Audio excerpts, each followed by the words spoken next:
What's up, rockers? Welcome to another episode of the Talk Louder podcast, where we geek out on all things rock and roll. Hit that subscribe button on our YouTube channel. Leave us your likes and comments. You can also leave likes and comments on our Facebook page. Follow us on iTunes, Spotify, Instagram at talklouder_podcast. And of course, our website, talklouderpodcast.com, where you'll find links to our merch and all of our previous episodes. I'm Metal Dave Glessner, along with my co-host, Jason McMaster. And man, are we geeking out today. We have Joe McGinness from the band Klassik 78. And if you're not familiar with Klassik 78, they are a band that specializes in recapturing the sound of vintage Kiss. They're not a cover band. They're their own band. They write their own material. It's all original music, but it sounds like it could have come out in 74 or 75. They sound like the vocals sound like Paul Stanley, where they need to sound like Paul Stanley. They sound like Gene Simmons, where they need to sound like Gene Simmons. They sound like Ace Frehley, where they need to sound like Ace. And if you're a Kiss fan and you've been waiting for a new Kiss album since 1977, Klassik 78 is going to do it for you. It's good stuff. I think we found your new favorite record, if that's what you like. Yeah, most definitely. I mean, Jason and I are obviously of a certain vintage, as I prefer to say. Yeah. And I think a lot of us Kiss fans who are of a certain age, we recall the 70s era very fondly.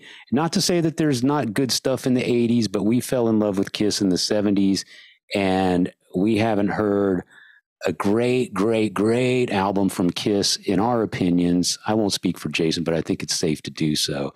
We probably stopped paying attention in the late 70s, early 80s. I stopped paying attention after Creatures of the Night. Maybe more my opinion than yours. There you go. What you just said there. No, the reaction that I have the first time that I pressed play on anything by Klassik 78 was I probably smiled ear to ear, and then the next thing out of that I said was probably "what the fuck" or "oh my god" or "they're nailing the shit out of this" or something to that. And my wife was probably like, "What's he yelling about now? What's he getting all uppity about right now?" Because I'm easily amused, I would say. But I don't like everything that I hear when it comes to rock music. So when I heard this, it was probably one of these things, you got to check this out, and then I was like, okay, cynical, right? Yeah. Cynical. But then when I finally cleared my hold all calls, kind of a thing, and pressed play on something, I was like, uh-oh, this is really cool that these guys nerded out so hard we talk about this. We'll get into it with Joe McGinness here in a minute, but we've been trying to get this guy on the show for a while now. And I think it's just been there's no like weirdness or anything, but it was like kind of weird going the back and forth, and there's no reason as to why. It was just didn't happen until now. But we've known about Klassik 78 and this guy Joe for a long time now. So fantastic to have him on and nerd out. And it just turned into a mini Kiss convention. I mean, kinda, right? Yeah. The three of us just forgot we were recording a podcast, and we were just going, yeah, and that one time, and remember, and oh, you had that shirt. Oh, it just turned into that. So yeah, you've been warned. Joe plays the role of Paul Stanley in Klassik 78. So all the Paul Stanley vocals are handled by Joe, and man, he sounds incredible.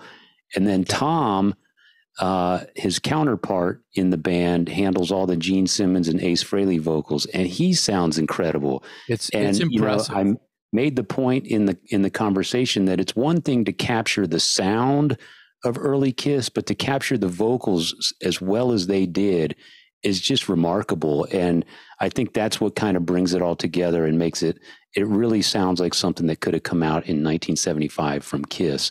And then the Phantoms artwork, the name of the album is called Phantoms.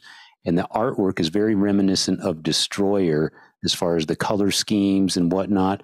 The artwork was done by Claudio Bergamin, an artist who we've had on this podcast before.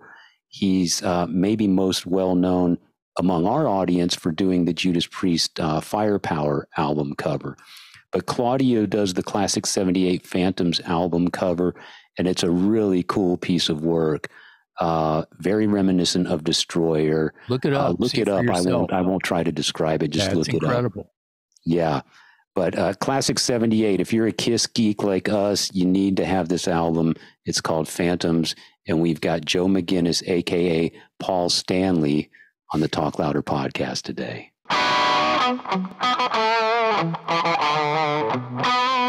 Joe, first of all, I feel like I should say thank you for your service, for giving us the best Kiss music we've heard since, I don't know, 78, 77. Man, that, that Phantoms record and the 2 EPs beforehand, you guys have really, really, really captured the authentic sound of classic Kiss. I mean, it's amazing. It's uncanny. Well, thanks. I wish I could take credit for all of it, but I can't. The other guys are very, very much so a huge part of it as far as songwriting and musicianship. And so we all kind of work together cohesively to kind of, just kind of create, what we hear as 70s Kiss music and hopefully not trick people, but, kind of relive and kind of recapture that feel. And, I know as a fan, sometimes of music in general, like I long for new Kiss music. And I think, as one fan, would, I'm sure others would too. So, it's just a fun little project. Yeah. The fact that if you, and when you, first off, when you say the other gentleman that you work with, that's Tom, right? Mm-hmm. Yep. And you've had another drummer that played on the recordings, but now you have Charlie? So Charlie played on the Phantoms album. Right. Okay. And the drummer before that, his name was Rory. He was a friend of ours. Okay. The studio process was a little tough for him, as far as, I don't think it was his cup of tea, so to speak. And, Tom was friends with Rory ever since, childhood, I believe. Right. And, they just didn't want to make it a big issue with their friendship. So, we decided, or Tom decided, let's try to separate our friendship from, the music thing. So we're not kind of getting, haired out in the studio or what have you. Well, so around that time, it was kind of a mutual thing between Rory and Tom. And then Tom ran it by me and I said, it's certainly possible to, find someone else. And we didn't really have to look very far because Charlie Benante was kind of waving the flag for us right off the bat, along with Eddie Trunk and a few other guys, Joey Casada. Those guys and Mike Portnoy. I mean, these guys, it all seems to be drummers. I don't know. Yeah. A lot of the drummers, it kind of worked out. So initially we thought, what if we have guest drummers on every song, spread the love a little bit, get Mike Portnoy on one, get Charlie on. But when I met Charlie backstage first time to talk about it, he said, I want to do them all. And I said, right. Okay. I said, that's and a deal. all those drummers you're talking about, they're all friends. Yeah, they are. So it's kind of I don't think it would have worked out anyway, but could have been a great plan on paper. Sure. You're lucky that you didn't have to go very far to find the right guy because Charlie's the right guy. He really is. And it's funny, the differential between what he does in Anthrax and what he can do as far as, kind of reliving some of the Peter Criss vibe and putting it onto, I say tape, but nothing's tape anymore. Sure. I say tape.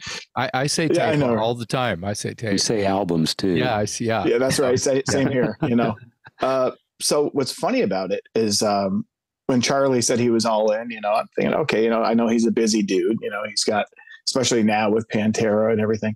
Yeah. And we knew this going into it. And, but he as the consummate professional that he is, he went in knee deep and he sent me this picture of him with his drum kit, and he had taken off the bottom heads and made concert toms. He pretty much made a mock Peter Criss kit, you know, with vintage cymbals and all sorts of fun stuff.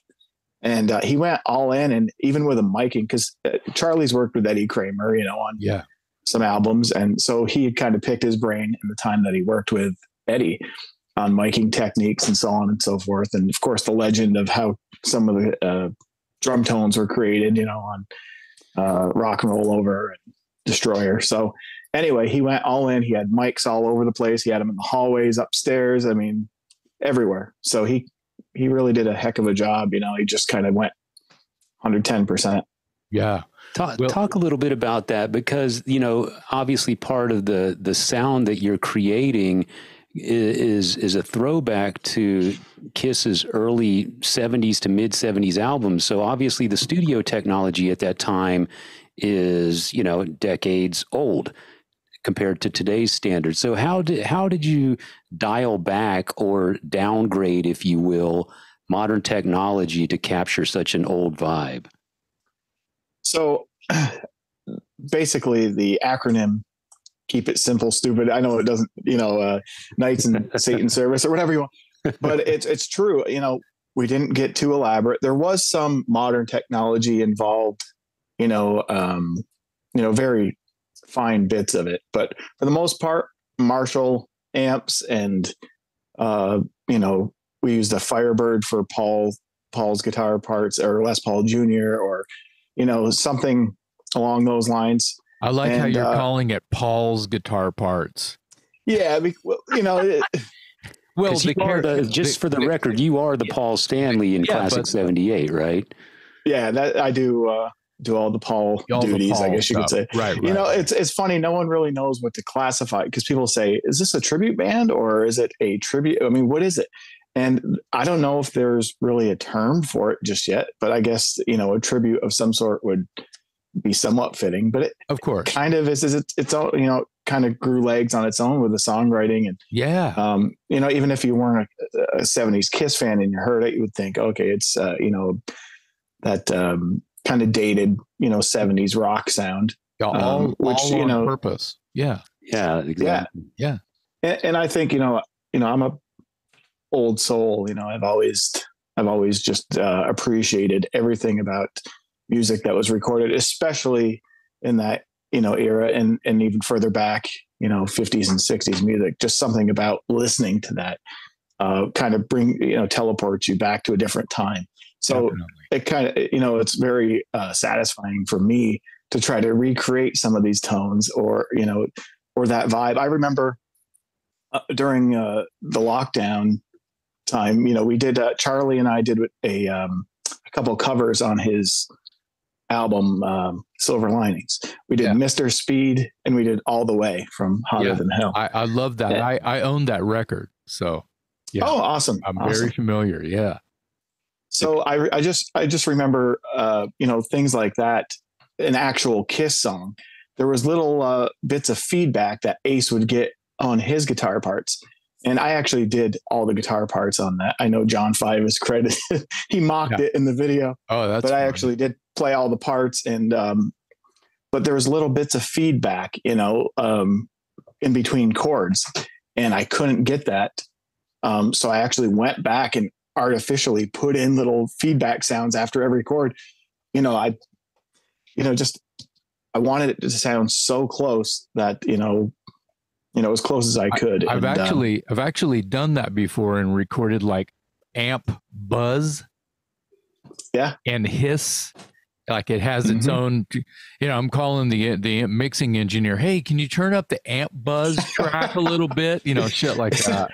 Back in the day, they were trying to get rid of it, and here we are trying to, you know, replicate it. Yeah. I have this theory that it's part of the vibe and the smell of the record that you're listening to. Absolutely. And people don't understand that. They want everything to be just quantized. And anyway, that's a whole other podcast. No, absolutely. Yeah, you're right. People want to kind of, you know, homogenize it and make it absolutely perfect. And I understand that side of everything too. But when you're talking about an old Aerosmith record or a Kiss record or AC/DC record or whatever, it has to have smoke on it. It has to be like burnt a little bit for it to sound. I agree. Right. Yeah, I agree. And actually, I put an artificial, it's a digital tape saturation and hiss on all of the recordings, because it did kind of widen and fatten the sound. And but on top of that, you know, it was too clean to begin with. I said, you know, no matter what, you're recording digital, and it was just too clean. So I added this slight bit of tape hiss because it was there on the original recordings, and I think it should be there to kind of give that. What about how? I'm sorry, I'm talking over you. I tend to. No, you're good. I'm the worst about that on this show, but I get excited about talking about this kind of stuff, especially Kiss. So when you kind of like are getting close to ready to mix, and you have like rough mixes, and you're kind of like just getting double vision listening to it so hard. Do you do you feel like, oh, maybe just a little bit of reverb, because reverb can change the whole scape of what you're trying to do if you put too much? I feel like those old, especially the first, Hotter Than Hell and Dress to Kill and the debut, I feel like those are fairly dry. Yeah, I agree. I agree with that. What are you in the end? Are you really going for just that, like everything sitting right here, or do you want it to, like, is there any breathing that you've had to do? It's kind of an interesting question from my own. That is. No, because people aren't thinking about what they're. Oh, it sounds like Kiss. Cool, turn it up. But I want to know where you are when it's that much of your goal for it to be that, because then it's fucking important. Sure, that's actually an amazing question. And I'll tell you why. Because we had this discussion. All of us, not being able to work in the same room. Can be challenging, but at the same time, in the mixing process, obviously you send a mix to whoever, they listen to it, they give you your critique, and everyone kind of tries to compromise. Well, we had one song on the album, it's called "What You Gonna Do," and Charlie was going for a larger than life, side 4 of Alive 2 vibe, and Tom was going for something different, and I was kind of leaning on Charlie's side a little bit. So, I had a pan reverb and, just trying to recapture that larger than life kind of roomy, Bonham-y kind of drum sound. That guitar intro as well has a little bit of slap, like it's banging off a wall somewhere too. Yes. Yeah. That was me. I tried to kind of somewhere in the middle, but it's really tough. And sometimes a song may lend itself. If a song sounds more like a Dress to Kill song, you're going to obviously back off because that's a very bone dry record. Yeah. So if the song sounds like something off Dress to Kill, the song kind of has a, whatever room service vibe or whatever, we try to once again kind of tap into people's psyche, and just be like, hey, why does it sound familiar? It's because the sonics not only help create, that experience, along, with the reverbs and compression, everything else, that little bit of minute change could make a world of difference as far as the experience, the listening experience. Wow. I feel like, capturing the music and the sound is one thing, but the way you guys recreate the vocals is amazing. I mean, you sound like Paul Stanley right off of anything I hear could have been a lost demo tape from the Dress to Kill sessions or the Rock and Roll Over sessions. And then, you're the Paul Stanley. And then I think it's Tom that does the Gene voice. And he comes on 2 songs later or 1 song later or whatever. It's like, oh my God, they did the Gene Simmons perfect. How much study went into mimicking those vocals as well as you do? This is great. I just listened. I have to confess, I've already told Dave this, but I spent some time I don't even feel like I was doing research because I completely get what you guys have created. And I fell in love with it immediately. I'll tell you the first time I heard it and who turned me on to it later on. But I would listen to the Tom on Eddie Trunk's show, and people were calling in and talking to Eddie after the fact and asking, like one guy was like, man, they sound just like them. How do they do their voices like that? You know, and Eddie was very cool and said, well, you know, there's people do impressions, you know, and if you're a fan of somebody, you start to become them, you know, a little bit. Right. Your influence is your influence. But to Dave's question, yeah, where are you starting? I mean, is it literally do a line or a track and go, it's not good enough, doesn't sound like Paul enough? Yeah. So the very beginning, as a Kiss fan, as a kid, I was like 4 years old. My first recollection of being, falling into the abyss, the abyss of Kiss, it I remember to all of us. Yeah, being a 4-year-old singing Cold You're Gin. Not alone. You're not alone. You're not alone.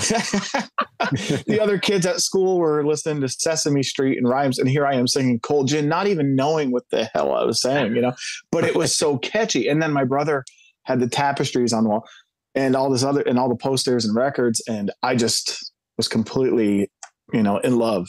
But that's where the inception of these voices came along. I would find myself trying to mimic them at a young age. And of course, my voice has changed through the years. And at the end of the day, I'm not Paul Stanley by any means. I can't, I could try my best. But yeah, I was doing a vocal track the other day. I was doing a cover of Room Service, actually, for nice. A couple guys. And one of my all-time favorite songs, and it was just, I sat down, and some of the lines, it seemed like I was nailing, but Paul had such a thick New York accent and he has a unique voice to begin with. Right. Yeah. So then you add that accent, and it took me probably 3 separate sessions to really kind of nail and get kind of mold my vocal cords in the way I would pronounce words. And I got it to the point where I was actually pretty happy with it.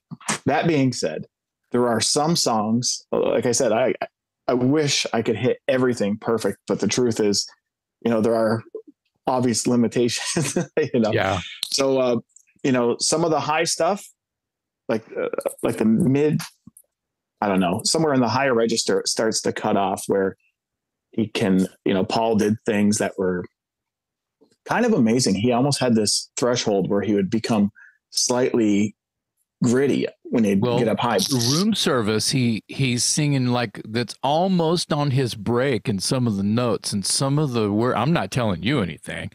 He was singing this really cool gritty on that take. And and it's amazing because he could jump up to the top note of whichever line and it would be clean and come back down and have the grit again. And Gene was pretty good at that same thing. I feel like those guys, they didn't even realize that they were creating this sort of, and they were probably emulating, they were probably trying to be, the guy from Humble Pie or something, they were probably, they saw Steven Tyler, so they were trying stuff like, who knows? It's so funny you said that, because while I was recording that, I was thinking all these same things were going through my head. And, wonder who he was trying to impersonate or kind of be like, or because there's an influence, I hear the early rock and roll influence, but you also hear something else in there that you can't quite put your finger on. And all these years later, I'm like, there's a little bit of a Motown vibe in there. And now all the puzzle comes together, and I'm like, okay, I kind of hear what he did here. Yeah.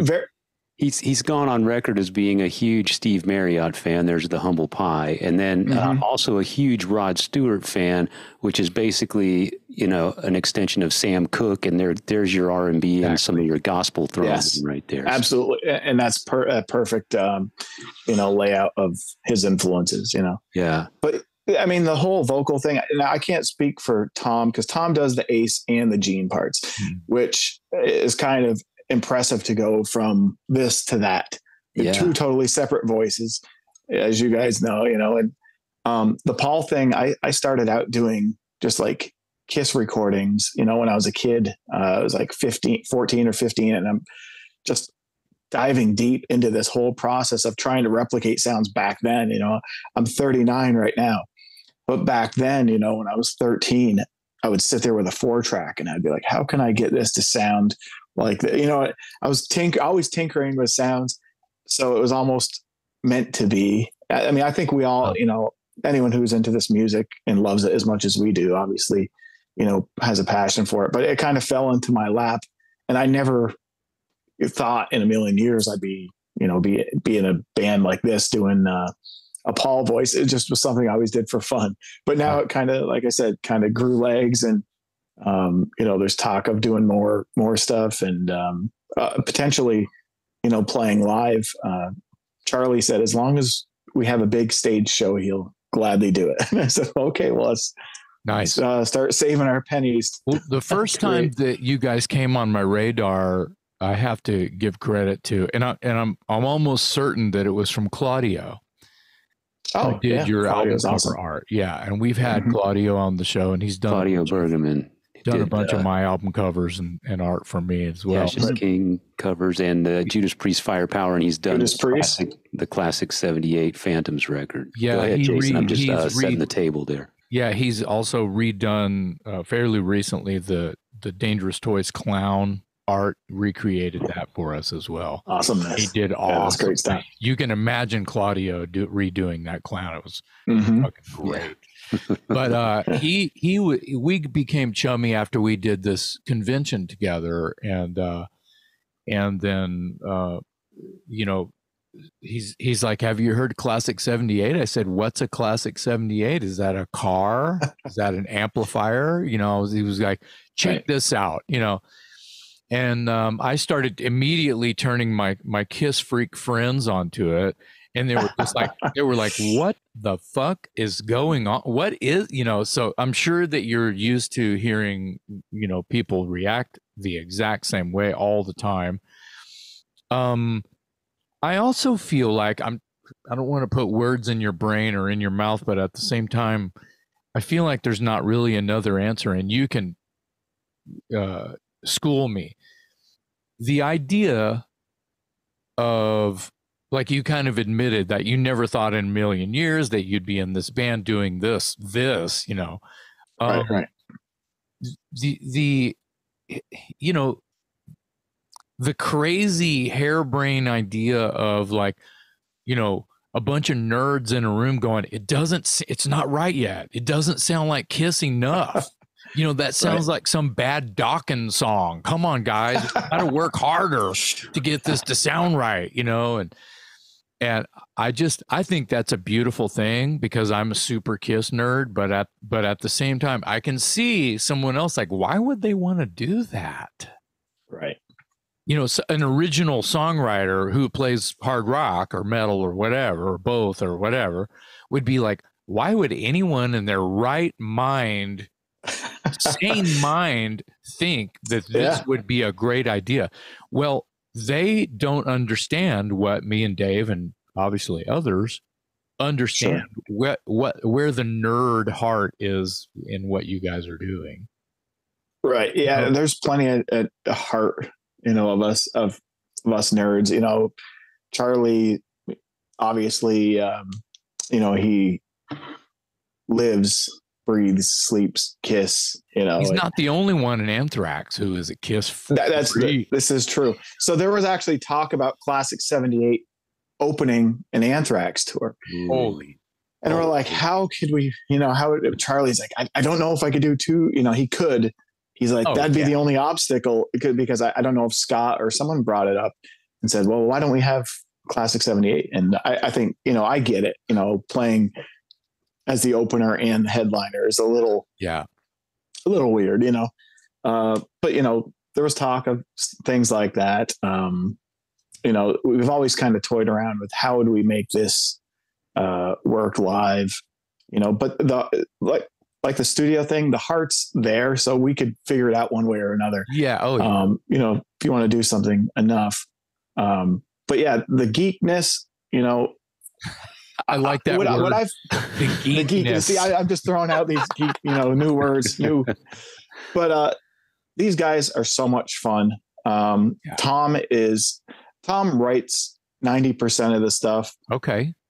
Because he likes to kind of be the guy in the shadows. If it was up to him, he wouldn't even be known at all. But what happened that kind of forced that issue was I joined a band with Chris Jericho doing 80s Kiss. Oh, wow. I didn't know that. And so during the quarantine, we actually named the band Quarantine with a K. And, we did some 80s because the 80s is when I became a Kiss fan. I used to watch Animalize live uncensored. Well, that's what Claudio, that's the era Claudio's into. Yeah. I love both. Into that. Yeah. I love all eras of Kiss. The 70s obviously is hard to touch. But I don't look at it. I look at it as separate bands. It's like, I like this band and I like that band. Yeah. And that's kind of how I kind of approach that. But anyway, I joined this. Actually, we started this band with Jericho and the drummer for Luke Bryan, PJ Farley from Trickster. Right. Bruce Kulick joined us. So we did this little fun jam session, but Jericho has to go all in. So he did a press release. He did a single release. I mean, he did radio. It was ridiculous. So he put all this in there, but he said, I want to be able to say Joe from Klassik 78. He's like, cause that's our Kiss cred right there. Is like, he knows, that there's a lot of people that dig what we do. So he kind of threw that out there and said, because at that time we were anonymous. No one had any clue. Okay. Right. Other than a handful of people like Charlie kind of reached out to us early on. But no one knew. And we kept it a secret for a long time because we wanted to keep that part of the experience. So Jericho was like, man, I really, really want to be able to use, your name, your full name, and, that you're in Klassik 78. He's like, if we're going to do a press release. So I talked it over with Charlie and Tom and like, you know what, just go for it, man. Let's do it. I don't think it'll change people's opinion too much on the experience, the listening, because we like to keep the mystique. Well, who did this or who was it?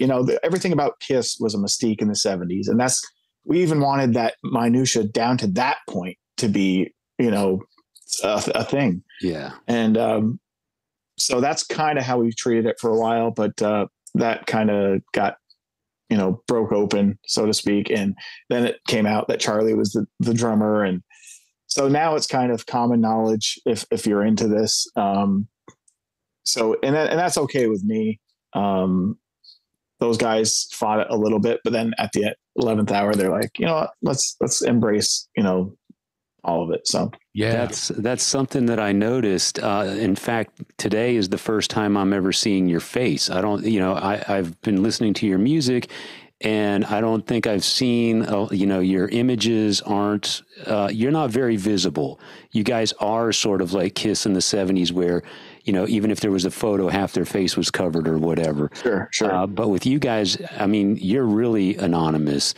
And we actually had Charlie on the show, on the Talk Louder podcast at one time. And at the time, I think Jason might have been aware, but had I been aware that he was involved in Klassik 78, I would have asked him a question. But it was such a secret, I didn't even know. And he's on the show and we're talking to him. And I had no idea. So I think it was that was a short episode because he was it was short because he was on the road, but I definitely would have slipped that in there had I known. He was from home, but he had a bunch of press and we only had 30 minutes. Sure. We couldn't but that goes hand in hand with, like you said, the sort of the mystique of Kiss in the 70s. They were, obviously their faces were very visible. They were a very image conscious band, but they were painted up. And then when they were out in public or whatever, they covered their faces and all that stuff. So I found it interesting that you guys were also kind of very hard to pinpoint. I couldn't tell what you looked like. I didn't know your names, that sort of thing. Sure. So I wanted to go back to something you said earlier when you're starting all this and you're questioning, what is this? Is this a tribute band? What do we call this? And the thing is, what I got out of it is obviously lots of bands are influenced by other bands and those influences seep into their sound and possibly their image or whatever. but you guys took it all the way. Like, you got the sound, you got the album artwork, you've got the imagery on the album hints at Kiss. It's got all the correct instruments. It's got the dragon wrapped around the pole from, you know, the stage show. The color scheme and the logo is the same. So I guess my question is, when did you decide that not only are we going to play original music that's influenced by Kiss, we're also going to borrow all these other elements and stop just short of being full on, you know, the makeup and all that stuff? Like, how far when did you decide how far you're going to take this? The cease and desist. Yeah. Okay. I was getting there. Yeah.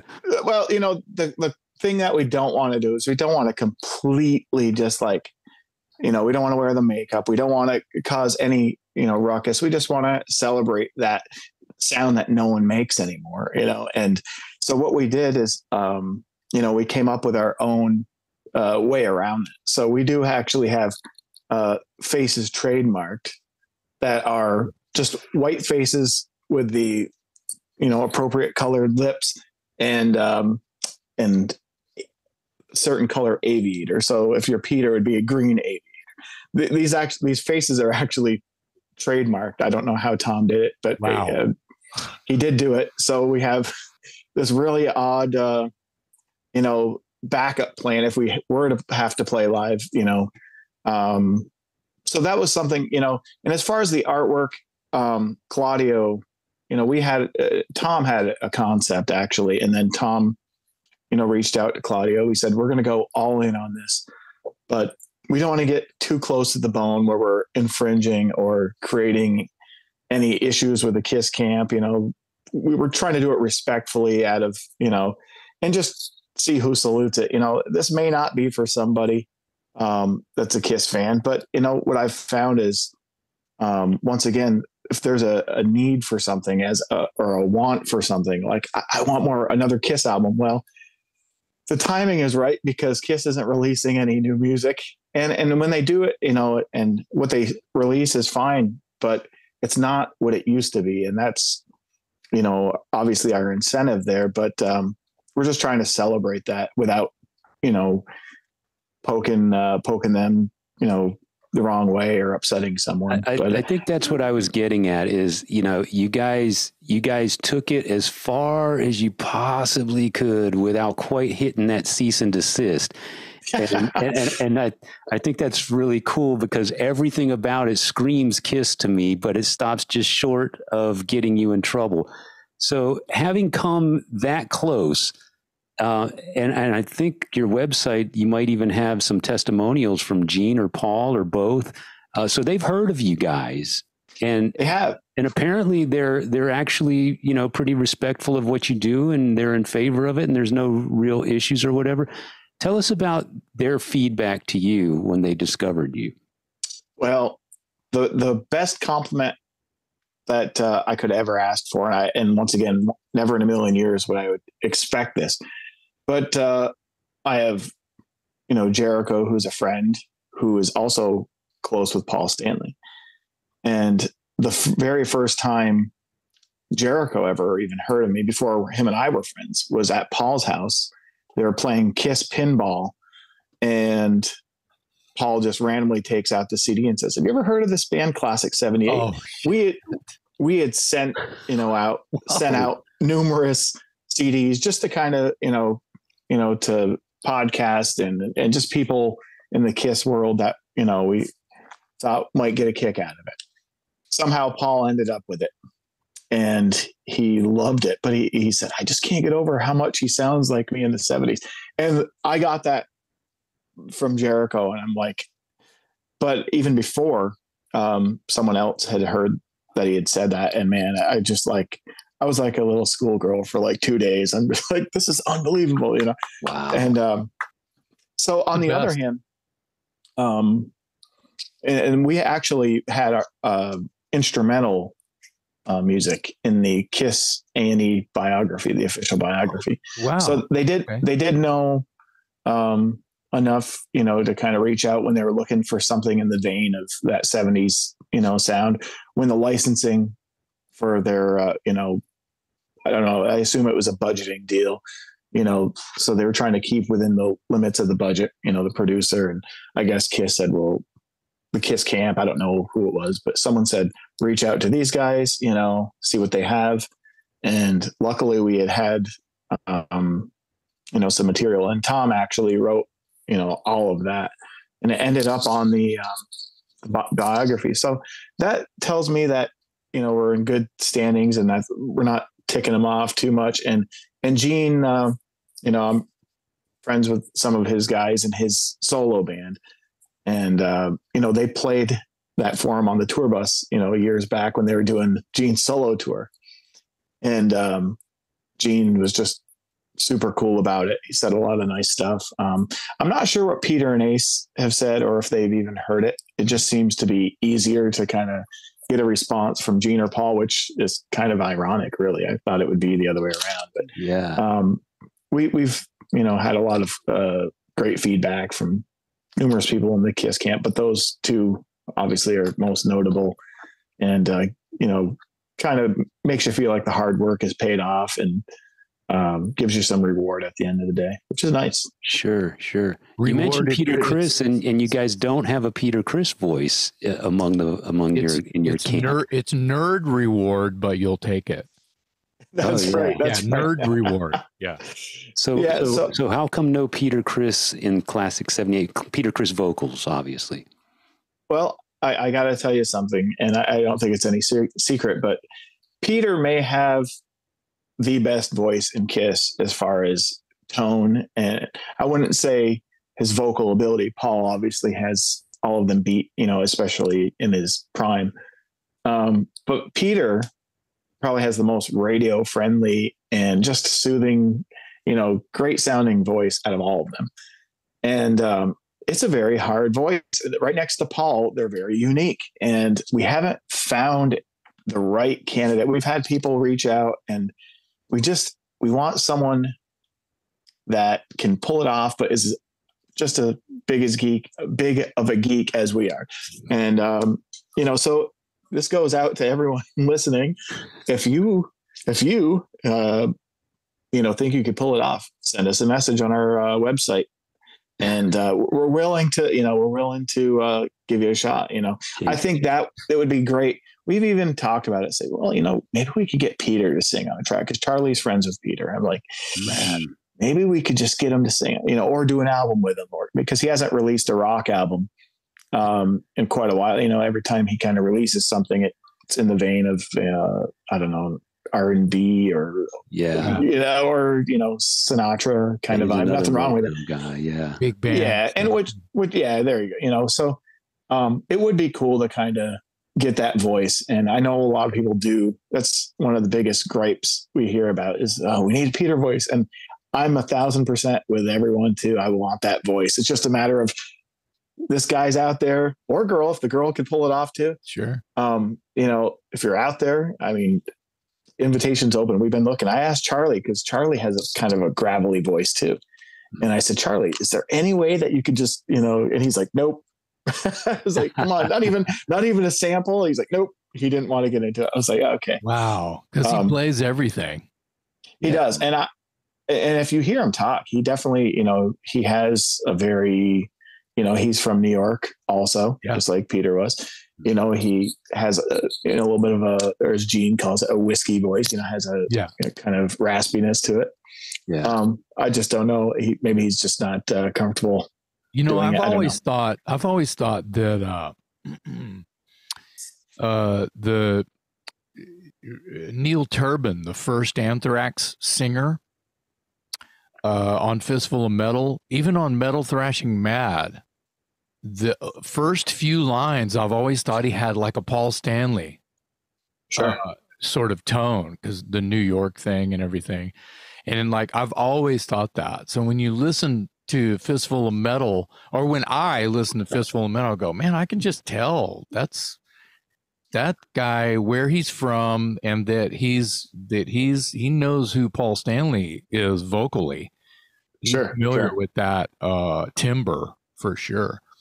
Mm-hmm. So you haven't played live.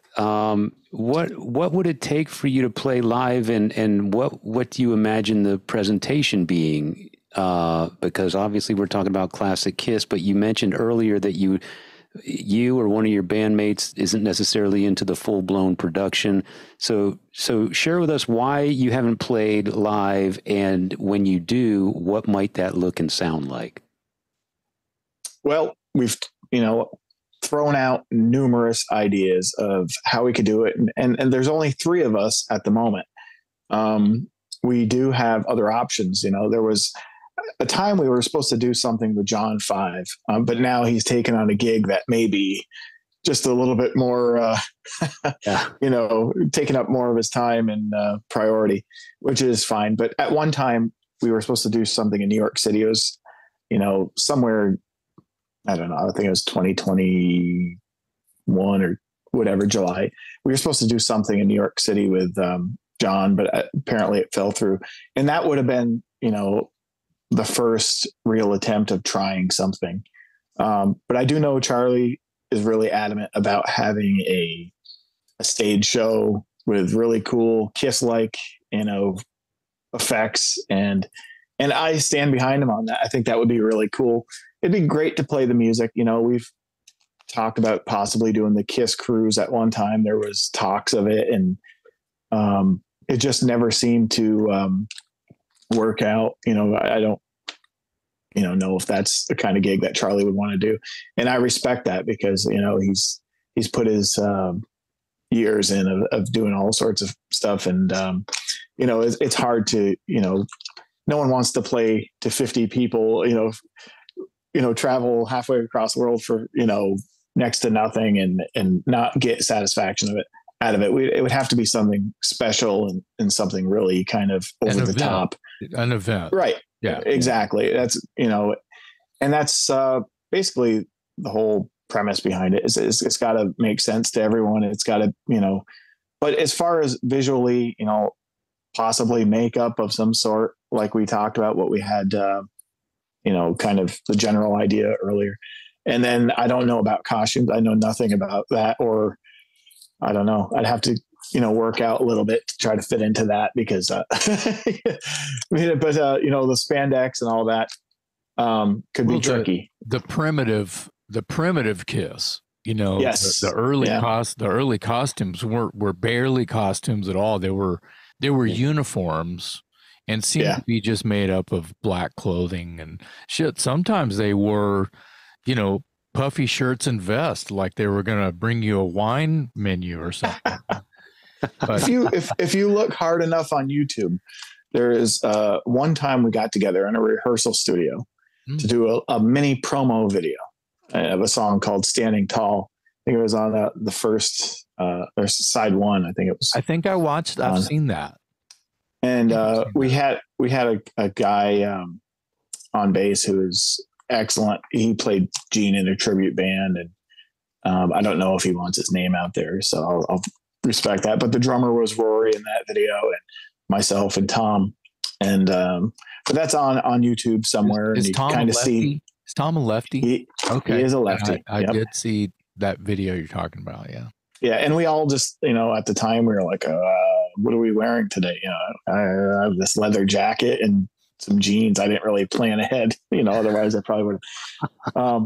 But someone handed me a Paul Stanley Iceman because I actually don't have that guitar, but said, here, you use this. Okay, great. And, we kind of, once again, taken on that, that position without, getting too close to the bone on it, as they say. I want to talk about your voice again. Dave got me kind of itching to ask you, are you a trained singer? I've had basic vocal lessons in the beginning. A guy that sang for Vermont Symphony Orchestra. I don't know. He was so I did take some lessons, but I wouldn't say I'm like legitimate. That was like a summer's worth of right. You got some pointers.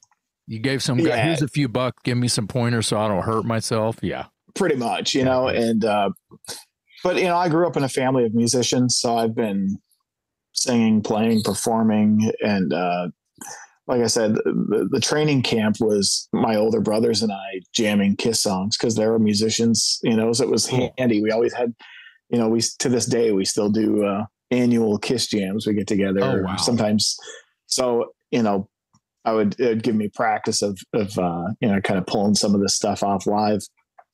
And that's the other thing too, is the thing about the Klassik 78 thing, as far as the vocals, you know, I don't know how much, you know, there's only so much you could do. I mean, we could write material forever, but I've had other ideas, like let's do a live kind of vibe, you know, where it's recorded in the studio or in a rehearsal studio with the crowd and the bombs and everything in the back and the stage wraps. But to pull this off live, I'm not exactly sure vocally if I can, because truthfully, I've actually never really sang this stuff in a live situation. I've played in cover bands over the years. Yeah. The closest I came is we played a gig with Jericho on his cruise. He has a cruise every year, and he lost his voice, and he was suffering a bruised larynx. So he was really having trouble, and he asked me, could you step in and kind of help me out here? And I said, wow, not only Paul Stanley vocals, but 80s Paul Stanley vocals, which are way, way up there. I pulled it off, but man, it was tough. So I really don't know. I'd have to see how this translates live, and probably kind of just like a fighter or anything else, you know, fighter or a runner, kind of have to get myself into appropriate shape to pull some of this off. Cause it's tricky, man. It's definitely tricky trying to do all of those vocal, you know, I don't know, tricks with that kind of range. It's just so unique in itself, you know? Well, there's this thing about singing, you know, loud rock vocals, and I'm not telling you anything, but where there's the live version you're going to sing and there's the studio version. And, you know, you want to do it this way in the studio because it sounds legit and it's best for the song.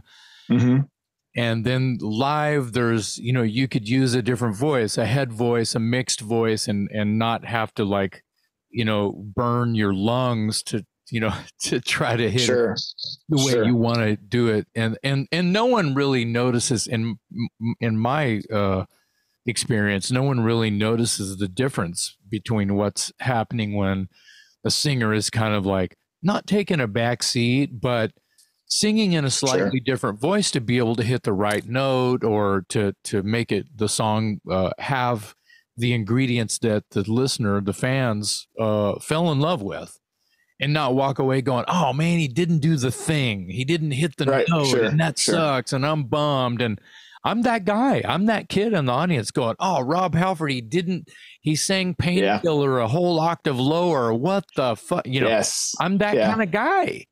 But I love everything Rob does. He can do no wrong because of just his tenor and his life and the shit he's been through, and what he's, you know, he's just a hell of a person nowadays. And it's great.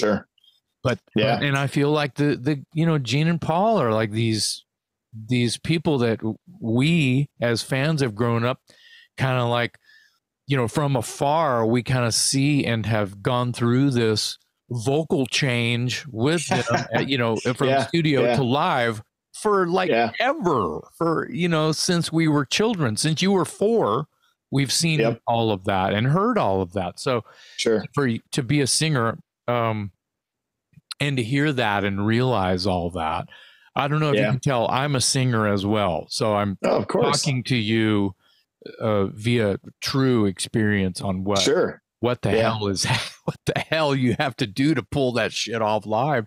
And sometimes it can be a bummer. It's like, oh yeah, it was okay. You know, you're trying to get through the night and save some for tomorrow.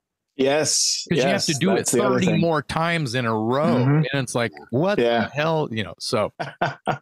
So when the discussion does come up, you know, and it does come up definitely, you know, every few months, you know, Tom will call me and say, hey, we got a potential, like we had one at the whiskey that was a potential thing. I think it was for Cruise Fest or something. And I'm like, well, let's, you know, see how it goes and let's see if Charlie wants to do it. And then I'll, you know, really kind of, you know, step on it and say, okay, I got to get myself in gear. You know, it's not a question of if I can do it, because I know with hard work, you could pretty much do anything, but it's a matter of, you know, sometimes that little bit of perfectionist in me comes out like, it's not going to sound like the record. Like you said, you know, you kind of separate, you know, and try to maintain for the next night or, you know, so on and so forth. But yeah, I guess we'll see as it unfolds. And if it does come to fruition, if we're going to play live, I have a pretty strong feeling that it will at some point. You know, there's been, you know, a few opportunities thrown our way. It just hasn't been the right fit. So I think at some point, well, until then, I mean, the people that, you know, have your back and are giving you full support for something that's kind of this sort of odd bird, you know, it's, I wouldn't call it a unicorn because of the tribute band thing, but because there's a shit ton of those out there. Everybody knows that. And there is. Yeah. So you guys have this different angle. Eventually someone's going to come up with the right amount of zeros and you guys are going to have to kind of show up and be Klassik 78. It's going to have to happen at some point. Well, you know, it's crazy to kind of think of the things that have come our way since this started.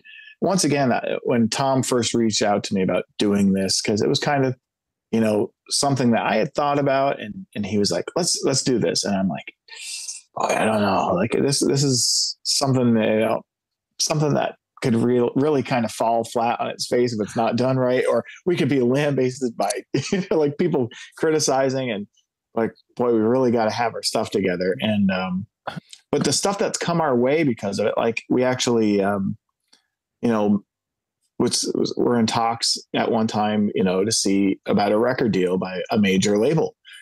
And, wow. And I think that was a connection, I think somewhere through Charlie. And that was flattering. And I really think, you know, I'm like, boy, it would be really cool to say that, you know, we're on this label or whatever, or that label. And, but at the end of the day, we're like, you know, we've done this on our own so far and we seem to be doing okay.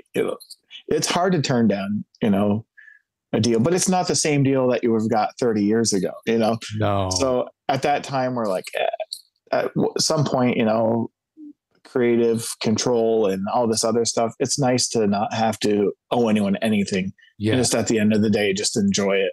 Right. But I still find it crazy to think that someone would care that enough, you know, I don't know, just to kind of throw that concept out there of, hey, would you guys be interested? And that to me is, that's just super cool. And well, like I said, flattering. You're definitely filling a void. So let's not forget how this all started. I mean, you know, there's a buttload of Kiss fans out there that stopped paying attention after Dynasty, and you guys are filling a niche that we haven't, you know, we've been starving for something like what you do for decades now. And no offense to Kiss, but, you know, I haven't been interested in a new Kiss record since probably, you know, the solo records or the Dynasty album. And then I stopped paying attention. So there is, I would think, a demand for what you're doing. Now, whether that means, you know, a concert tour or whatever, but at the very least, there's people that want to hear this music, I would think, because I've heard it and it's great. And it's awesome how great it sounds compared to Kiss. You could slot it right in between, you know, Hotter Than Hell and Dressed to Kill, or, you know, somewhere between Rock and Roll Over and Destroyer, possibly. Destroyer might be a little more on the polished side, but it's that raw early Kiss that anyone that's a Kiss fan initially fell in love with. Yeah. If you're a certain age, I know feel like what you guys are doing doesn't late. have Bob Ezrin's name in the scope of it. Maybe right. That's too. Yeah, that's a little bit. That's a little. Even though that's 75, 76 era ish, I feel like Rock and Roll Over and Love Gun are present somehow, but those are not Bob Ezrin. There's one little hint of Ezrin in the whole Phantoms album. It's the Tubular Bells at the end of Queen of Hearts, I think. Okay. That was the only Ezrin kind of oriented thing. All right. But we did want to throw a little bit in there. We're like, you know what? How cool would it be? Geeks will pick up on that like we did, and be like, hey, that's a little bit of Destroyer, because I mean, there's not many Kiss albums with Tubular Bells. So if you know right off the bat, those, wedding bells or whatever you want to call them, and Do You Love Me, we kind of threw that in at the end of that song. Well, and Great Expectations too sounds like a Bob Ezrin thing. It's very haunting and reverberated, and probably bells. I saw a song on there on Phantoms called, let me get this right, it's called Please and Tease. And it caught my eye because it sounds like a song by my co-host here. His band, Dangerous Toys, did a song called Teasing and Pleasing. Absolutely. But Celtic Frost has a song called Tease Me, Please Me. Yeah, that I can understand, but it's the Scorpions also have a song called Tease Me, Please Me as well. Yeah, that I can understand, but when it's all slurred together, like the Dangerous Toys song or the Klassik 78 song, that's what I'm talking about. That's very, yes. I did notice that also. So I'm going to tell you, to be totally honest, Tom does an excellent job writing these songs. They can't, in our case, it's hard. It's really hard to write in that style. I've tried it. And when he'll bring me a song and say, hey, what do you think of this? Can you change this? Or do you have anything to add to this? Or if you notice the themes of the songs or the titles, they totally, scream, 70s Gene Simmons or I don't know if you heard the A song on the last record or Smoke and Mirrors, the double meaning of the lyrics.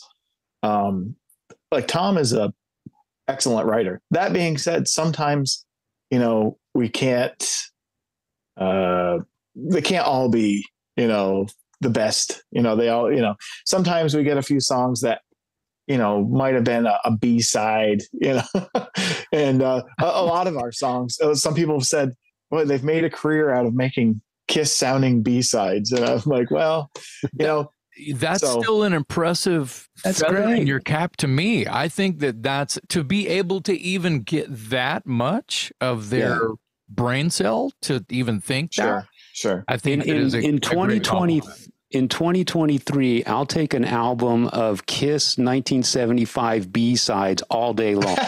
All day long. Yeah, just rewrite Mainline, like 25 times, and I'll buy all of it. I mean, come on. I'm needing some love, and I'm hot like an oven. Yep, it's so true. I'm worried. Funny. I'm worried about who thought that was a great rhyme.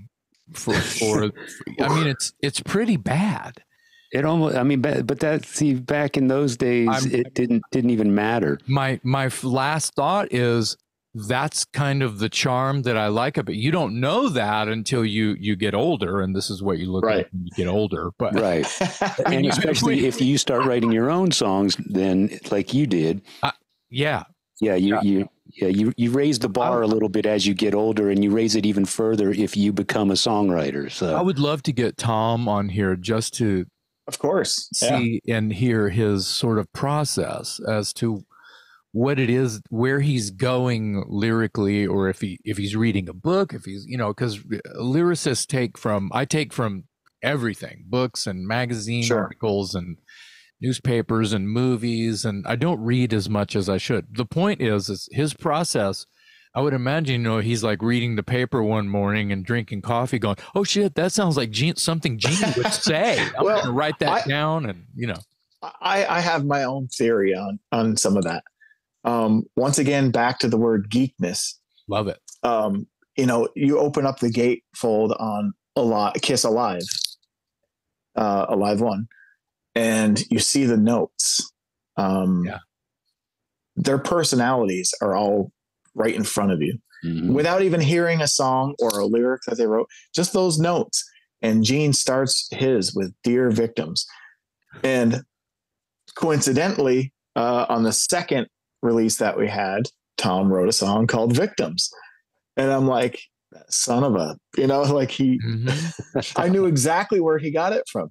So I have my own theory that, occasionally you may read a Kiss interview or something, or, go deep down the Kiss rabbit hole as far as Gene knowing his personality. He's into horror films. Okay. So then you have that. So like you could literally go back and kind of pick apart their personalities on a songwriting level, Ace, right.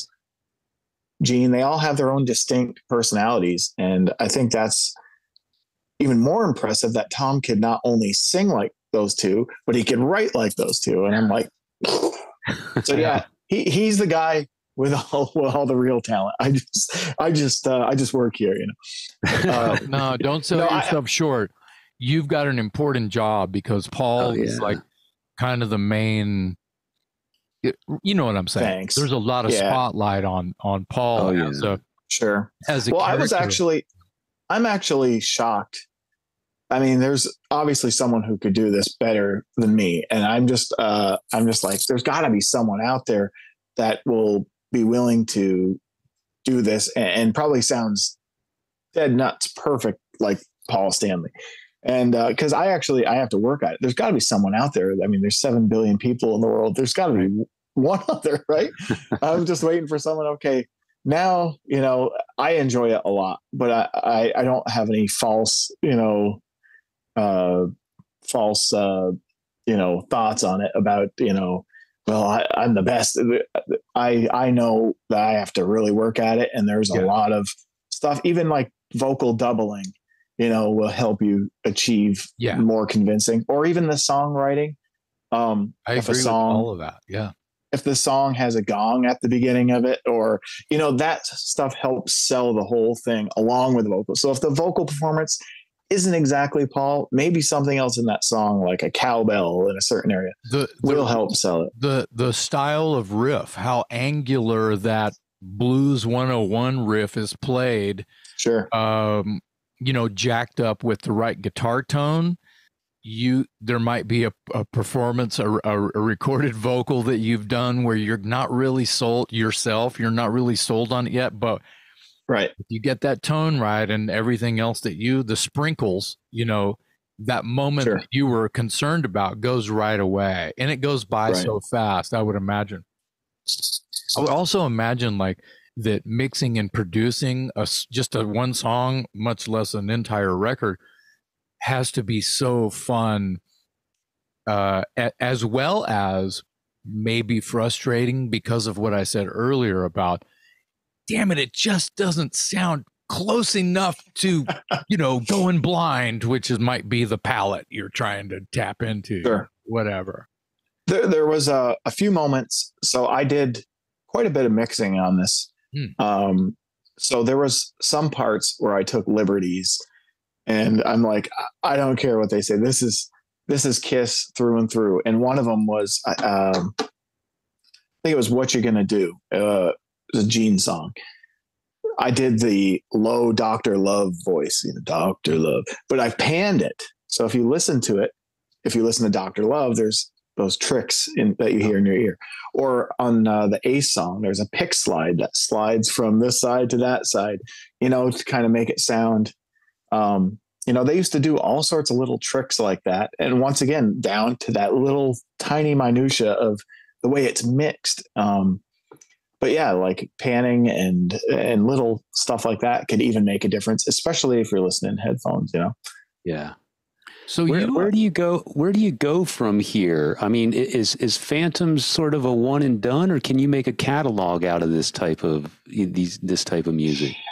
Well, we keep saying, after every single one, well, this may be our last one. We don't know. We don't want to put anything. The reception. Sorry, let me interrupt. So Phantoms is your first full length, but prior to that, you've got 2 EPs. Correct. And they're called Side 1 and Side 2, followed by Phantoms is the full length.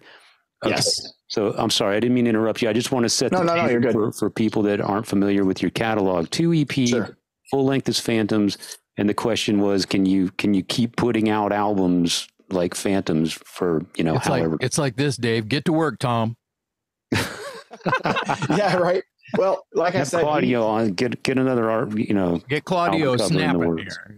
Yeah, Tom is very, very driven. Of course, he's at an age where he doesn't have kids at home. He has a great job. He, I don't know if he wants me to reveal what he does for a living. You don't have, but he does. He does. He works very, very legendary band. I'll tell you that. All right. Very, very legendary.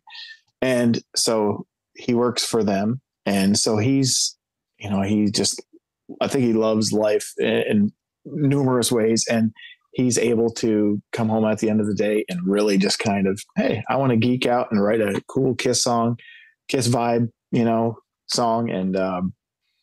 And he'll just go for it. And he does it. And every time he blows me away. But as far as sustaining this project, a lot of it has to do with the reception. Like this one, I think this hit number 1 on the iTunes Rock album charts. And that was kind of cool to see. Like we literally went from, just messing around and, once the thing grew legs, and I think out of all genres, it was number 8 for like a little while, and that's, these days, it's hard to really gauge how the music business works compared to how we got a cat climbing across the table here. Sorry about that. We have many cats on this show. Yes. So, well, I had some concepts. I'm a very concept oriented guy. I may not write the songs, but like the Alive album was an idea I had. I had an idea called Covers with a K, of course, right? And what you would do is say you took Saturday Night Special by Lynyrd Skynyrd and made it into a Kiss song with them performing it. Or what have you, or a very cool, pick a Humble Pie song and then sing it like Paul, or, whatever, spin you want to put on it. So this was a couple ideas I threw out there. Whether they happen or not, we'll see. But, everyone seemed to like the idea of the live, record. Yeah. Because we could put some new tracks on there, or even like the Alive 2, put some studio tracks on for the people that are like, well, I wasn't really wanting a live album, but hey, at least they got these bonus tracks, Yeah. So we'll see if it happens. Right now, our next move was to release on vinyl, but due to the supply chain, and of course you guys probably have heard all about it. Sorry, my cat's making a mess here with his he's freaking out. In Kiss fashion, we'll call it confetti. Yes, there you go. There you go. Not just it's kitty confetti. Kitty confetti. Yep, that's right. Sorry. Oh, what are you doing? Sorry guys. That's fine. That seems to be the logical next step. I do know that we do have material written if there is a studio or a live. Tom actually has played me some demos and they're great, so I don't see why not as far as, moving on and doing another release. But it's really hard to say because I get it. People's schedules change. Charlie's schedule has gotten significantly busier than it was, with the Pantera tour, and, everyone has their own things going on, and this is kind of a side project for all of us, and so I guess we'll see. I'm hoping we do. but I can't speak for the other guys. So clearly the wheels are spinning. It sounds like you got some ideas in the can. If you want to flesh them out, you will. If time allows, you will. But yeah, okay. Joe, that's cool. And the fact that you said that it charted so well or did so well, that goes back to the point that I made earlier. People have been waiting for a new Kiss album since 1978. I was going to say, where are you located? Yeah. I'm actually in upstate New York. Okay. And Charlie's near Chicago and Tom's in Boston. Okay. So we kind of have this long distance working relationship as far as, so that does make it difficult. We've talked about getting together and actually I think we would do 10 times better if we could sit in a studio over a couple days and everyone kind of, because that disconnect is a real thing. I love digital recording and it's super handy. And I've, done a lot of session work and all this other stuff. And it's handy for sure. But there is something to be said about being in the same room, everyone in real time sharing their thoughts, and one tiny little, suggestion could make a world of difference. And that's something I'd like to see in the future, get us all into one room and really see what we could pull off. I hope that happens. I was going to ask you, aren't you a songwriter and a performer on your own stuff? Don't you? I am. So this is quite the interesting career I've had. So I actually sing country music. Yeah. I'm performing all the time with a country group. I work with, I don't know if you know who Luke Bryan is, but that sounds familiar. He's a host on American Idol now. That's probably what he's notable, but he's a, pretty big country star. Anyways, huge. I work, with his band a lot and writing and recording. So I've done a lot of fun stuff in that area, but, deep down the rock side has always kind of had a really good grip on me, and I've loved it. That was my first true love was, rock music, especially Kiss. But, my family growing up, they were all, my uncles and my mother and my father, they were all country, musicians. So it was funny to have that, once again, that differential of, wow, that's, quite a jump to go from singing like Paul Stanley or playing, Bruce Kulick's leads in a tribute band or, 80s Kiss cover band with Chris Jericho, and then go and sing a country song somewhere. It's a very interesting and weird sometimes. I tell my brothers, I spent my whole life trying to be a country singer, but I've had these really cool opportunities with the Kiss thing, and I love it. I love all of it. I like the fact that I could say that, well, I've done this project, I've done that project. I mean, here I am, a country singer, and I did backup vocals for a group called Lordy. I'm not sure if you've ever heard of them. Yeah. I knew that. They dress crazy. Yes. Right? Yeah. They were managed by Bill Aucoin also. Okay. And Aren't they in English? Are they an English band? From Finland. So they're Finnish. Yeah. Anyway, they were managed by Aucoin before Aucoin passed. And they were doing during COVID. I think it was during COVID. They said, we're going to release like 7 albums all at once. And I was like, wow, more power to you. But what it was a 7 album box set on vinyl. Whoa. And every album had something that they were influenced by. One of them was just strictly 70s Kiss. So they hired Tom and I to do all these, whoa yeahs and, what have you, like insert, Gene Simmons, style scream, ad libs. There you go. Yeah. Or backup vocals. We did like harmonies, and I like how you said, the whoa yeah. Yeah. Yeah. You got to throw that in. Or And there was. Yeah, exactly. So we did backup vocals on a Lordy record. Like seven songs on a Lordy. That is going to be hard to beat. That is hysterical. That because of your Kiss love and fanaticism and ability to impersonate vocally, to be hired for that is, I mean, that's not something you would ever like, I know what I'm going to do with my life. You know, right. That's hilarious. It's definitely interesting. And I sometimes joke about it, but in reality, I'm pretty lucky. This cat's going nuts. Yeah. I'm pretty lucky to, you know, I've made so many awesome Kiss friends, and, you know, it's amazing growing up in school, going through, you know, high school. And the only people I had that loved Kiss as much as me, or even to any level, you know, I grew up going to school during the grunge era, and it was really tough because no one loved this music, and everyone was like, oh, Kiss, they suck. And you almost feel alone. And then once my brothers graduated, I was like, okay, it's just me now. And now I got to try to defend myself as a Kiss fan, you know, while Green Day and Pearl Jam and what have you are being released. And man, probably like Kiss fans. Exactly. So, you know, getting to that point where in my life where it's come full circle, and now 90% of the contacts in my phone are Kiss fans. You know, that network has grown, and, you know, it's like I get to, like, we're doing a tour with a mini tour with Jericho, you know, doing this 80s Kiss thing.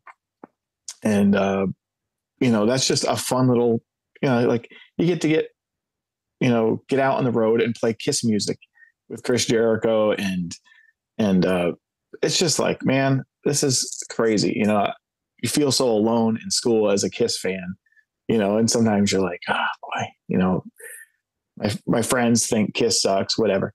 But now, like I said, you know, and you guys probably have experienced similar things, you know. It was kind of the same way in our generation. Like, I remember being a kid on the school bus and being into Kiss, and all the older kids thought that was kiddie stuff because they were into Zeppelin and Ted Nugent and Black Sabbath and Aerosmith, and Kiss was for children, you know, and they sort of dismissed them. And you were like, what? This is like the coolest thing ever. So, yeah, I think it's a generational thing where you've kind of always had to, you know, sort of fight for your, you know, your fandom, if you will, if you were a Kiss fan. It can take. And then a it's while funny that you mentioned the grunge thing, because the Melvins put out a record where the cover looks like a Kiss record, and I think there was an entire grunge album that came out in the 90s that was all grunge artists doing Kiss cover songs. So Kiss My Ass thing. That's right. There you go. So we go ahead. No, I could just never understand that. Everyone's like, well, you know, Kurt Cobain was a Kiss fan. In fact, he stole a Kiss t-shirt or a Kiss lunchbox and got in trouble back. And, you know, and they did a cover of Do You Love Me, which is probably the worst cover of Do You Love Me, in my opinion. But I'm just like, you know, how do you explain that, you know, back in 1994, 95, when everyone else is like, no, they're not Kiss fans. It's because, you know, the way they perceive themselves, and, you know, like the rock star, almost like they were not ashamed, but like didn't want to say it too loud because it might ruin their credibility. And to me, it's like, and all these years later, you know, to see that, you know, that everyone, you know, I wasn't crazy, you know, like this was worth all of the shit that I took. I was saying, from friends. I was saying a minute ago, it can take a lifetime to find your people. You know, absolutely. You have to go through those odd years, and then during those odd years, you're wearing a Kiss t-shirt. You're glutton for punishment. Mm-hmm. I had a different Kiss t-shirt for every day of the week. Yeah, I got pummeled. The jocks. I did too. Yeah, the jocks did not like that because I figured it out. I think their parents wouldn't let them grow their hair and wear t-shirts. That makes sense. Their parents made them wear button-ups and khakis and shit like that.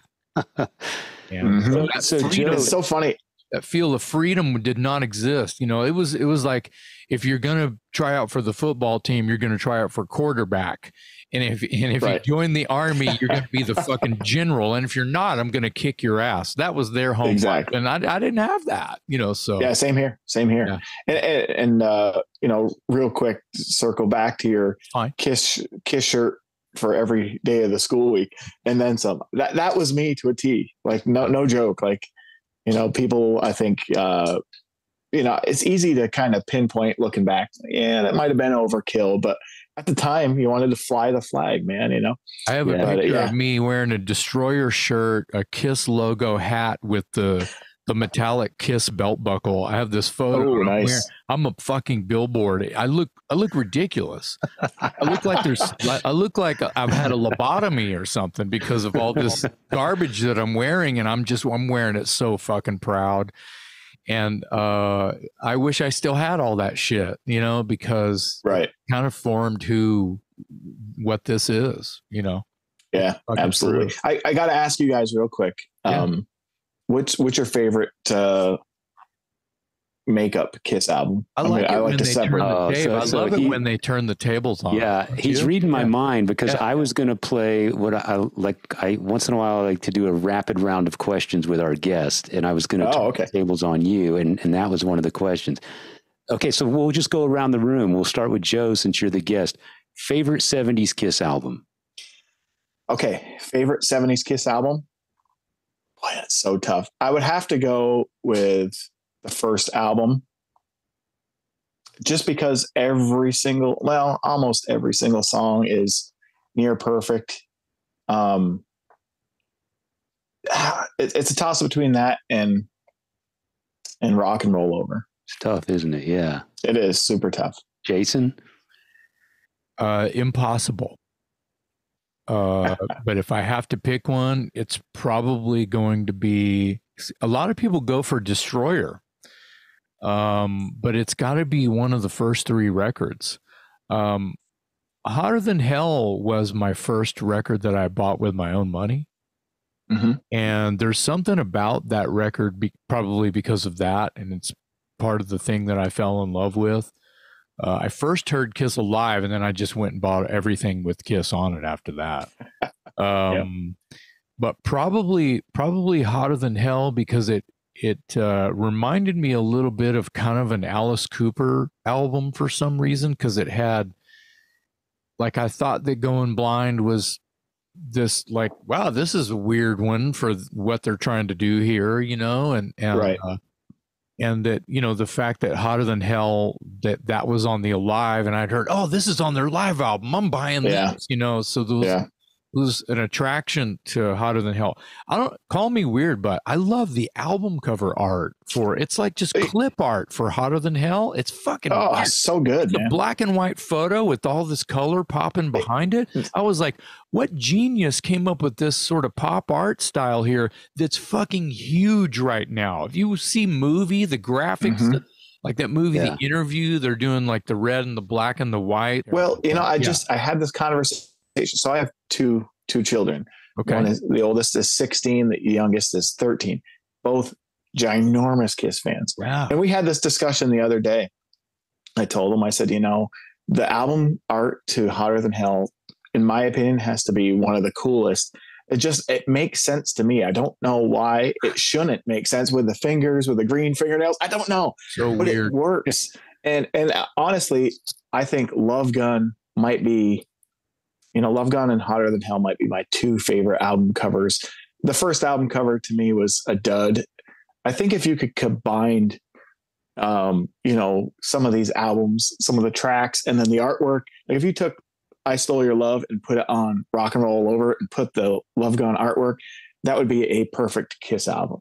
Isn't it kind of a mess that, like, the first album that the cover art you called a dud? I understand why you would say that, but it's kind of like, oh, hey guys, your costumes aren't ready yet for the photo shoot.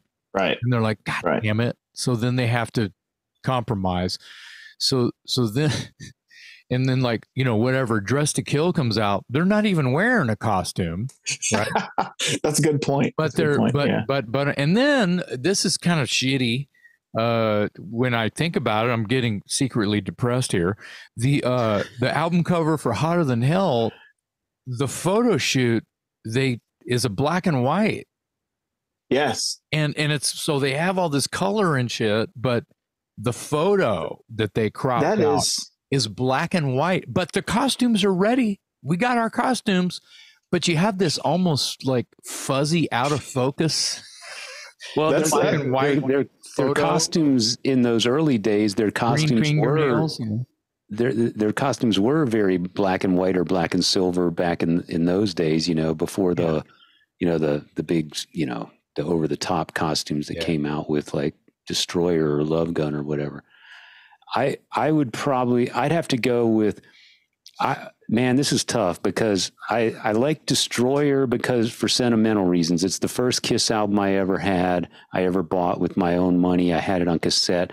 So that's the sentimental favorite. But sonically and song-wise, I've always leaned towards Dress to Kill. But in recent years, I've been revisiting Rock and Roll Over, and that's almost a perfect rock album. Smoking record. Yeah. I love every song on that record. Yeah. Mm-hmm. And then the debut, I mean, half the songs on the debut are still in the set list to this day. So it's packed full of classics. It's like Kill 'Em All. It's Metallica's Kill 'Em All. Those songs are still in the set. Okay. So Joe grew up in the 80s. So favorite 80s Kiss album? Of course, it's got to be Crazy Nights. Oh no!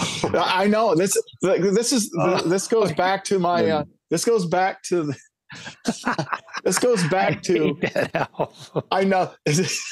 my friend Wayne Stokely is laughing in Dallas because he and I have had this fight ever since we've known each other. He swears not only is it the best Kiss album, it's the greatest album ever recorded, according to Wayne Stokely. Yes. Okay, but so he loves you right now. Well, I gotta say, I try to separate the makeup era from the non-makeup, because otherwise you could drive yourself nuts. But, going back to that sentimental thing, everyone joins the army or enlists in their own time and at the right time for them. I just remember watching Kiss Exposed, Animalized Live Uncensored, and all these non-makeup things. And I remember watching the makeup footage and loving that just as much, because they released that on Kiss Exposed. It had the Cobo Hall and, all sorts of cool footage, the Winterland, which is obviously one of my favorite performances that Kiss has ever done. If I could go back in time and stand in that room. Oh my gosh. Holy same here, man. They're on fire. Oh, it's magic. Yeah, I mean, nothing about that show is, that's perfect start to finish, every note, every single thing. And, but that brings me back to being a kid. I remember my brother going to the Crazy Nights concert. I remember the t-shirt. I remember the music.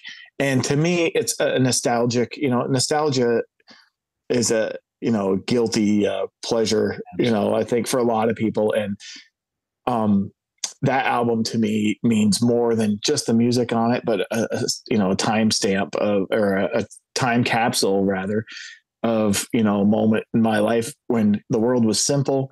I was a kid, I had nothing to worry about except, watching cartoons and Kiss and listening to Kiss music. So that's I get a lot of crap for that, and rightfully so, because there's some people that just hate the keyboards. I get it. I totally, I like the rock inside of Kiss too, but I think there's something to be said about the way Paul sang on the album. Bruce, being a friend of mine, just like listening to that guitar work objectively and saying, I don't care if it's a Kiss record, the guy just had some really sweet solos. And I think the album cover is cool. I think it may be one of the best Kiss album covers of all time, with a broken mirror. I think that's brilliant. I think that's something that I'm surprised they didn't do, in the makeup era, because I think that could have been cool too. That would have been great. Yeah. I've seen people do Kiss fans online do the mock-up with the makeup faces in the mirror. I'm like, that, that could have worked too. It's cool. Because then you factor in Paul's Shattered Glass Iceman guitar, and exactly, it all makes sense, right? It makes perfect sense. It plays into the whole mystery as well, because they're all about having some mystery. So. Yeah. Jason, favorite 80s Kiss album? Favorite 80s Kiss album? This I can't wait for. You're going to be, don't hold your breath. Exactly. You're going to die. I don't really have one, because after 79, I kind of went another way. But I feel like they were still writing some great fucking stuff. Yeah. Like or they were writing with other people and have Sure. There were some great songs on some of those records. Mm-hmm. What I don't even know what songs that I like. What album is that you on? That's Unmasked. Yeah. That's Unmasked. What year is that? 80? That's 80. Yeah, Yep. 80. So here's the thing. That still has makeup, right? It's a makeup album. Is it really Kiss playing on it? Good question. Good question. Because I don't think Peter's Is That on You is really a great Kiss song that was written by somebody else. That's right. Yeah. It's funny though. You know, I really dig what Anton did on those albums, but you know, as far as you know, you can't really no one can mimic Peter quite like Peter. Charlie comes pretty damn close. I've seen him do the Peter Criss shuffle and, you know, just really kind of but I mean, Peter has such a unique style and he doesn't get the, you know, deserved credit. I mean, the guy had more energy than I think any drummer that I've ever seen in my life. But on top of that, some of the stuff he does may sound simple, but when you try to sit down and actually play, I actually play drums, you know, that was my first instrument that I learned and I still play to this day. But like that stuff is not easy, you know, do that a live solo. It sounds rhythmic and fun, but sit behind the kit and try it for a while. It's not as easy as it sounds, you know? Yeah. There's so many people that have come forth in their, you know, no holds barred. They probably wouldn't mention it to anyone. It's probably been a secret to them when they were young and cocky, you know, 17, 18 years old. You don't want to admit that. What got you into playing drums? Peter Criss from Kiss, you know? Yeah. Like Dave Lombardo was in Slayer at the time. And you think about him, you see recent interviews with him and what got you into drums. And he's like, I heard Peter Criss's drum solo on a live, and I was like, I'm going to do that, but like 50,000 times faster. And I was like, that's really cool to hear somebody like him, who's like considered a god in that style of music, to talk about his childhood and really what he originally fell in love with. Sure. It's funny. My buddy that plays drums for Luke Bryan, and here he is playing, you know, country songs about trucks and whatever, but he'll go back and tell you when you ask him, he'll say, you know, I know it's kind of a stock answer, but Peter Criss is the reason I picked up the drumsticks. Yeah. And that's amazing to me. It doesn't matter who do you play for, you know, usually out there somewhere, you're going to find someone. And I feel, you know, it's too bad that like through, you know, Kiss fans and musicians, Peter gets the respect. But from those music snobs, they'll never see him as anything more than the drummer for Kiss, which you're making me unfortunate. Depressed. You're making me sad. Yeah, it's terrible. But you're speaking the truth that I feel like they're never going to realize that because they're not studying that or they're not a drummer. So they just Peter Criss, you know, the joke on what was it, Family Guy.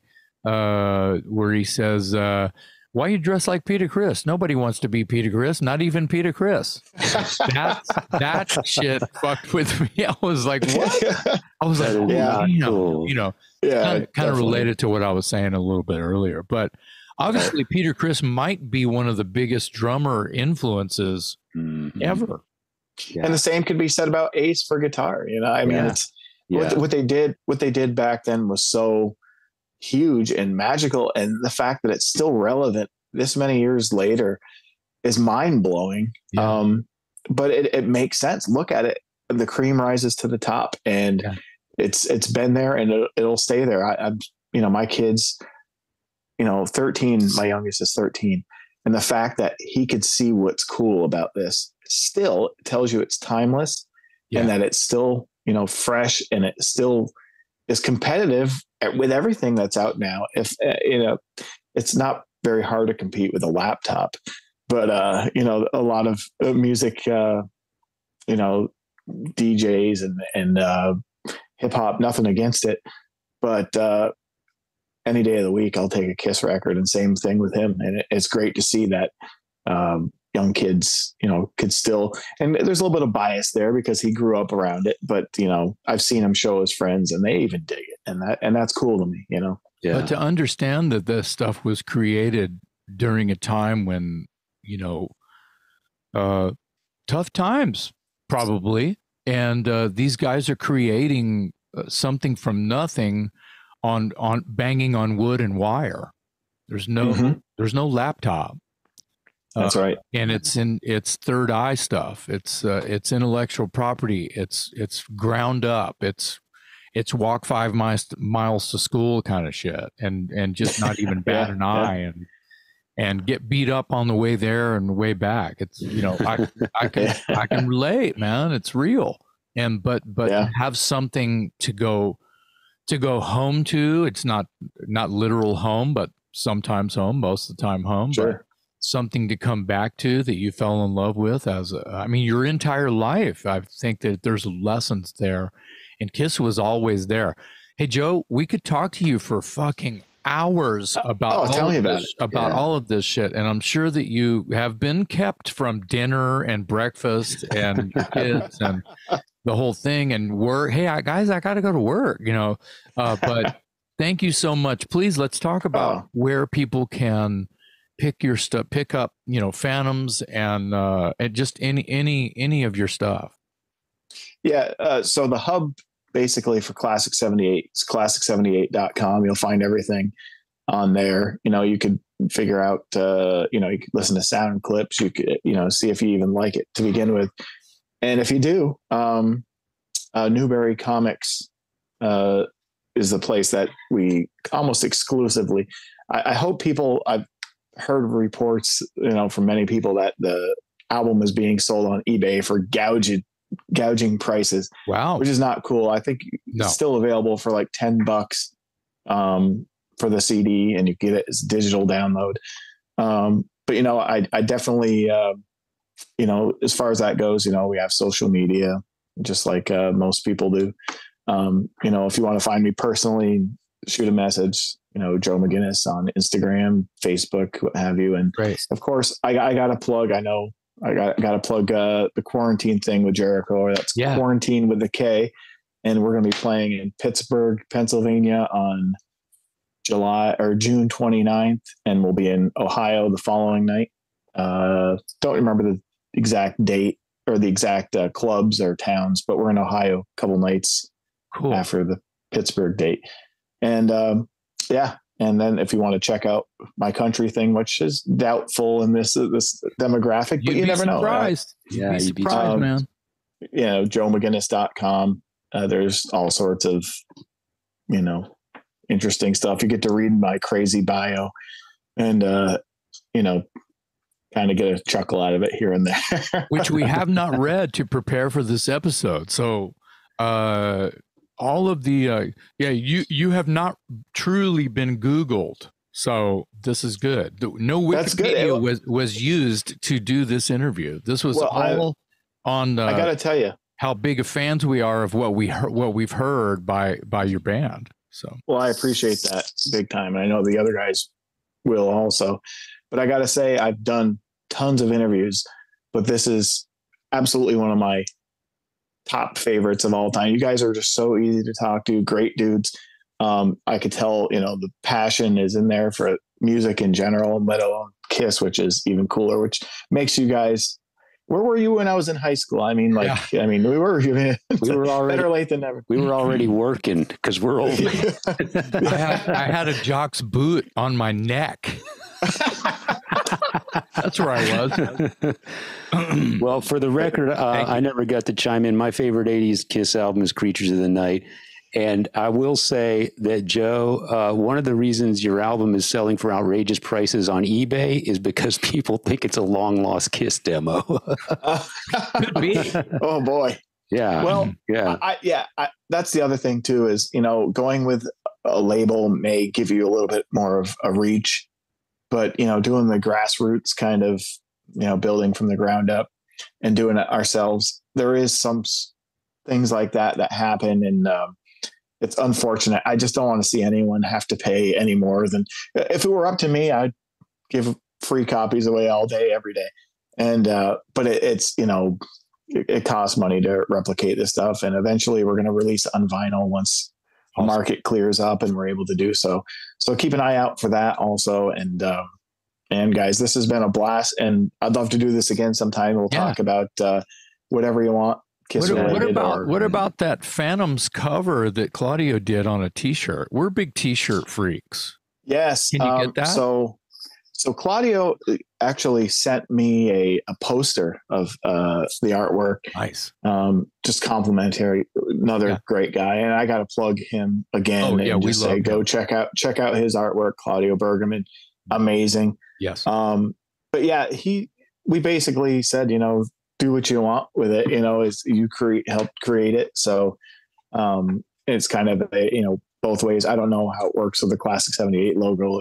I've seen people get stuff without the logo with it. Either way, you know, it's a cool Kiss related poster if you wanted to look at it, you know, and not even have the Klassik 78. It's just a cool overall kind of vibe.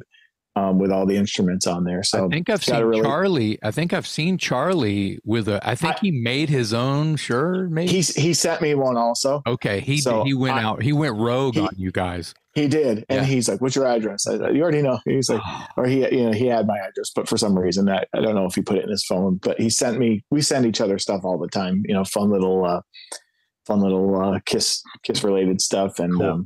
Anyway, he sent me that shirt. So that's a bootleg item made by the band member. Yeah. Wow. Band member himself. Your own shit. I know all about it. Well, folks, if you're a Kiss geek, Dave, I like Creatures of the Night too. Okay, great. Yeah, it's a really great. And the album cover was great. The glowing eyes, interesting. Yes. They switched out guitar players. You know. Yes. It was the last album I paid attention to, and I got to admit, I sort of lost track after that. But to me, that was a great one. So all you Kiss nerds out there listening today, go check out Klassik 78. The album is called Phantoms. It is awesome. It sounds like vintage Kiss. You won't be disappointed. If you're a Kiss fan, you need this in your collection. Klassik 78. The album is called Phantoms. On behalf of my co-host, Jason McMaster, I'm Metal Dave. Thanks to our guest today, Joe McGinness of Klassik 78 on the Talk Louder podcast.